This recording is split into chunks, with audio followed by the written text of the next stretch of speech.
এই হচ্ছে সেই কার্টুন।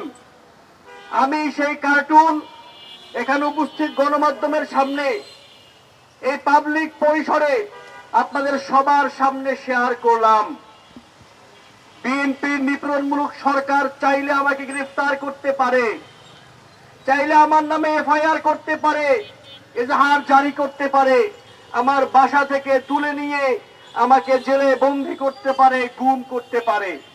কিন্তু আমি মনে করি এই কার্টুন শেয়ার করা, প্রচার করা কোনো অপরাধ নয়। ফলত হাসান নাসিম কোনো অপরাধ করেন নাই, তাকে তুলে নিয়ে যাওয়া হয়েছে অন্যায়ভাবে। তাকে যেই ধারায় তুলে নিয়ে যাওয়া হয়েছে, সেই ধারায় তুলে নেওয়ার 3 ঘন্টার মধ্যে জানানোর কথা ছিল কেন তাকে গ্রেফতার করা হয়েছে। কিন্তু আমরা দেখেছি তাকে তুলে নিয়ে যাওয়ার পরে তার ভাই সেরাতে ডিবি অফিসে গিয়ে বসা ছিলেন, তার সঙ্গে ডিবির কেউ কথা বলেননি। আমরা দেখেছি গত পরশুদিন তার জামিন শুনানি হওয়ার কথা ছিল, সেই জামিন শুনানি আটকে দেওয়া হয়েছে। আজকে কিছুক্ষণ পরে হাসান নাসিমের জামিন শুনানি হবে। আমরা স্পষ্ট দাবি করছি হাসান নাসিমকে আর আটকে রাখা যাবে না। আজকের শুনানিতেই হাসান নাসিমকে জামিন দিয়ে সসম্মানে মুক্তি দিতে হবে। নিঃশর্তভাবে হাসান নাসিমকে মুক্তি দিতে হবে। নিঃশর্তভাবে বাংলাদেশের সকল লেখক, সকল শিল্পী, সাংবাদিক, কার্টুনিস্ট, চিত্রশিল্পী সবাইকে স্বাধীনতা দিতে হবে সরকারের যে সকল পলিসি তার ব্যাপারে আলোচনা এবং সমালোচনা করবার জন্য। কোন লেখক, শিল্পী, কার্টুনিস্টের কলমকে, তাদের কালিকে দাবায় রাখা যাবে না, আটকে রাখা যাবে না। নুরুল ইসলাম মনি বলছেন তিনি নাকি জানেন না হাসান নাসিম কেন গ্রেফতার হয়েছেন। নুরুল ইসলাম মনির ভাইগনা নয়ন আর ভাতিজা সুলাইমান পাথরঘাটা জুড়ে কি কি ত্রাস সৃষ্টি করছে তা কিন্তু আমরা জানি। কিভাবে করে বিরোধী দলীয় রাজনীতিবিদদের ব্যবসা বাণিজ্য, দোকানপাট লুটপাট করছে নুরুল ইসলাম মনির ভাইগনা এবং ভাতিজা, সেই সকল খবর আমাদের কাছে আছে। আপনাদের নিজস্ব দলীয় আদালতে সে সকল বিচার না হলেও জনগণের আদালতে একটি নুরুল ইসলাম মনির বিচার হবে। হাসান নাসিমকে অবৈধভাবে অন্যায়ভাবে গ্রেফতার করে জেলে রাখার জন্য নুরুল ইসলাম মনির ভাইগনা নয়ন এবং ভাতিজা সুলাইমান পাথরঘাটায় যেভাবে করে একের পর এক বিরোধী দলীয় রাজনীতিবিদদের উপরে হামলা চালাচ্ছে, দোকানপাট দখল করছে, সে সকল অন্যায়ের বিচার একদিন জনগণ করবে।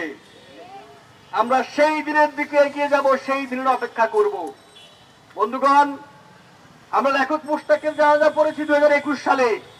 আমরা আর কোন লেখক মুশতাক দেখতে চাই না বাংলাদেশে। যে আইনে তাকে গ্রেফতার করা হয়েছে, আইনে বলা আছে যদি কাউকে কোনো চিত্রের মাধ্যমে যৌন নিপীড়ন করা হয়, কাউকে হ্যারাস করা হয়, তাহলেই কেবল গ্রেফতার করা যাবে।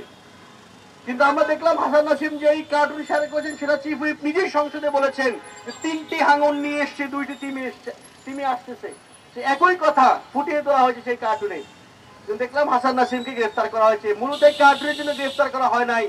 হাসান নাসিম একজন অ্যাক্টিভিস্ট, যিনি পাথরঘাটায় চিফ হুইপ নুরুল ইসলাম মনি এবং তার লোকজনদের দ্বারা যে সকল সন্ত্রাসী কর্মকাণ্ড, লুটপাট চলছে তার বিরুদ্ধে ভয়েস রেজ করেছিলেন। সেজন্যই হাসান নাসিমকে গ্রেফতার করা হয়েছে। হাসান নাসিমের কণ্ঠকে রোধ করবার জন্য, হাসান নাসিম যে সকল সত্য কথা বলতেন সেই সকল সত্য কথাকে বন্ধ করবার জন্যই তাকে জেলে পুরে রাখা হয়েছে। আজকের জামিন শুনানির মাধ্যমে হাসান নাসিমকে মুক্তি দিতে হবে। যদি আজকে হাসান নাসিমকে মুক্তি দেওয়া না হয়, আমরা এই আন্দোলনকে তীব্র থেকে তীব্রতর করে তুলব। তার নামে যে মামলা দেওয়া হয়েছে সেই মামলা প্রত্যাহার করতে হবে। আমরা শুনতে পাচ্ছি তার নামে আরো বড়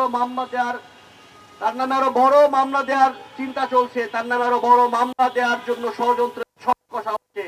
হাসান নাসিমের নামে আর কোনো প্রতারণামূলক, আর কোনো ষড়যন্ত্রমূলক মামলা দায়ের করা যাবে না। যদি হাসান নাসিমকে আজকে জামিন দেওয়া না হয়, যেই কার্টুন শেয়ার করেছেন হাসান নাসিম, সেই কার্টুনের চেয়ে আরো ব্যঙ্গ করে, সমালোচনা করে নুরুল ইসলাম মনির নামে আমরা কার্টুন বানাবো এবং সেগুলো সোশ্যাল মিডিয়াতে প্রচার করব। দেখি আমাদের জনকে গ্রেফতার করতে পারে। মনে রাখতে হবে, এই রাজু ভাস্কর্যে দাঁড়িয়ে আমরা আবরার ফাহাদের গায়ে বাড়া জানাজা পড়েছি, এই শাহবাগে আমরা লেখক মুশতাকের গায়ে বাড়া জানাজা পড়েছি। সেই সকল স্মৃতি আমাদের বুকের মধ্যে তাজা আছে।